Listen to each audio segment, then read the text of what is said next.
Baik, sejak permulaan pandemik COVID-19 menjadi kebimbangan bagi seluruh rakyat Malaysia. Dengan tahun 2021 semakin hampir ke penghujung, kebimbangan mengenai wabak itu telah berkurangan dengan ketara. Berdasarkan kajian oleh firma penyelidikan pasaran dan perundingan Ipsos, hanya 51% rakyat Malaysia bimbang dengan situasi COVID-19 pada November 2021. Namun, isu rasuah politik dan kewangan semakin menjadi kebimbangan dengan 54%. Dan untuk bercakap lanjut mengenai kebimbangan isu rasuah ini, kita bersama pengerusi Gabungan Bertindak Malaysia Profesor Madya Badlishah Syam Baharin. Selamat pagi, Prof. Selamat pagi. Prof, kalau kita lihat kepada hasil kaji selidik tersebut, didapati 54% bimbang kepada isu rasuah politik dan juga kewangan. Adakah ini juga bermakna rakyat itu sudah muak sebenarnya dengan keadaan politik semasa?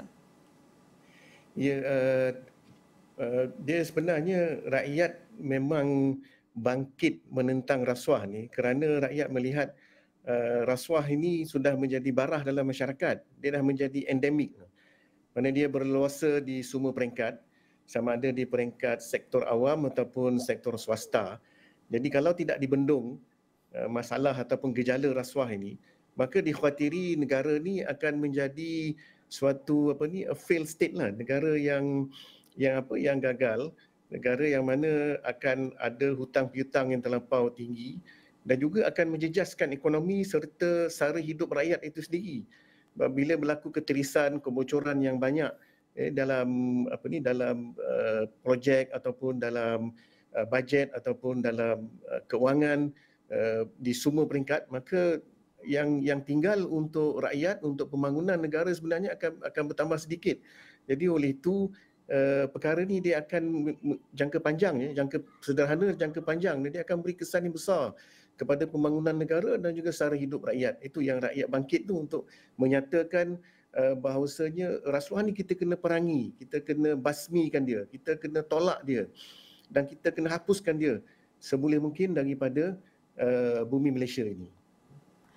Ya, dan salah satu kebimbangan rasuah politik ini adalah berkenaan dengan isu lompat parti yang dikatakan ada tawar-menawar untuk membuatkan perkara itu berlaku. Bagaimana saudara Badlishah melihat isu ini?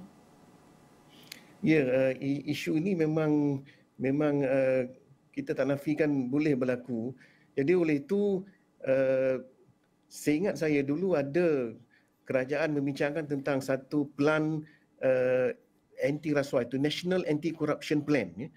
Jadi plan tu sebenarnya agak komprehensif untuk meliputi dan merangkumi perkara-perkara seperti ini supaya maknanya ada mekanisme yang diletakkan in place untuk mengelak daripada perkara-perkara ini berlaku, daripada tawar-menawar, daripada apa semua. Tapi maknanya SOP tu lagi lebih jelas, lebih telus.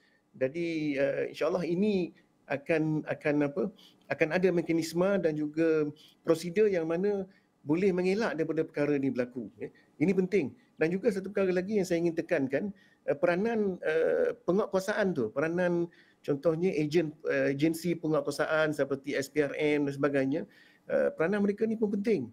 Jadi kalau kita boleh dapatkan satu SPRM yang betul-betul bebas, yang memang insya-Allah boleh mengelak atau boleh menongkah arus gejala rasuah ini. Selain daripada badan-badan pihak berkuasa yang perlu menjalankan pemantauan dengan lebih ketat lagi ataupun lebih rapi, kalau kita nak melihat kepada Akta Anti Lompat Parti itu sendiri masih lagi belum dilaksanakan. Adakah saudara Badlishah melihat kita sebenarnya bersedia untuk berdepan dengan PRU dalam masa terdekat ini? Walaupun Akta Anti Lompat itu belum lagi dibahas ataupun diluluskan, kan, tapi kita boleh maknanya dalam PRU 15 ni mesej-mesej ataupun naratif untuk tolak rasuah ni masih boleh berlaku.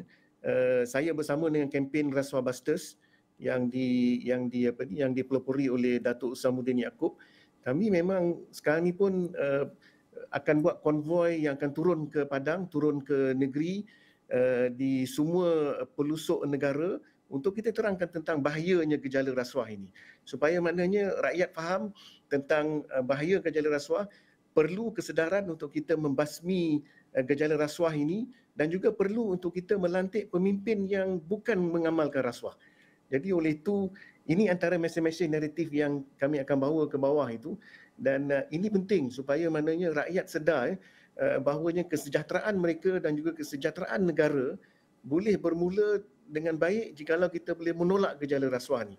Daripada di peringkat mana sekalipun, peringkat angkat rumbi ke, peringkat pimpinan ke, ataupun peringkat di sektor swasta pun sektor awam, kalau kita say no, kita kata tidak kepada rasuah ini, maka insya-Allah dan kita tolak pemimpin yang mengamalkan rasuah, saya yakin insya-Allah negara kita ini akan menjadi lebih baik lagi di masa hadapan. Ya, bagaimana pula kalau kita nak melihat kepada kesungguhan dan juga iltizam oleh ahli-ahli politik itu sendiri untuk melaksanakan Akta Anti Lupa Parti contohnya. Mereka ini adalah penggubah dasar dan undang-undang. Namun sekiranya ia memberi manfaat kepada parti mereka, mungkin ia akan masih lagi berlaku, dan bagi mereka untuk tidak terima ahli politik yang lompat itu terutama untuk menguatkan parti-parti mereka, mungkin akan merencatkan perjalanan parti. Jadi bagaimana saudara melihat perkara ini? Ya, ini pun penting. Maknanya kami dalam tim Rasuah Buster sebenarnya telah mula berjumpa dengan ahli parlimen daripada semua pihak, sama ada daripada kerajaan ataupun pembangkang, dan kami cuba bawa tuntutan untuk mereformasikan parlimen, mereformasikan negara, mengubal akta anti lompat parti dan sebagainya. Rata-rata saya boleh sebut tuntutan kami itu diterima dengan baik, dan kami minta dan mohon supaya ahli parlimen bawa ini ke tengah dalam sidang parlimen untuk dibincangkan, dan malahan contohnya perbincangan tentang akta political financing, pendanaan politik pun juga dibincangkan dengan hebat. Jadi insya-Allah kita harap minda-minda yang ada ni untuk mereformasikan negara tu, dia akan menumbuh dan juga bertumbuh dengan kuat lagi di kalangan ahli parlimen, supaya insya-Allah perkara-perkara ini dapat digubal dan dilaksanakan demi untuk kesejahteraan dan juga kebaikan negara. Baik, terima kasih Saudara Badli Shah Syam Baharin yang merupakan pengerusi Gabungan Bertindak Malaysia atas ulasan berkenaan dengan kebimbangan rakyat Malaysia yang kini tertumpu kepada isu rasuah politik dan juga kewangan. Pastinya banyak lagi ulasan yang akan kami bawakan dari semasa ke semasa.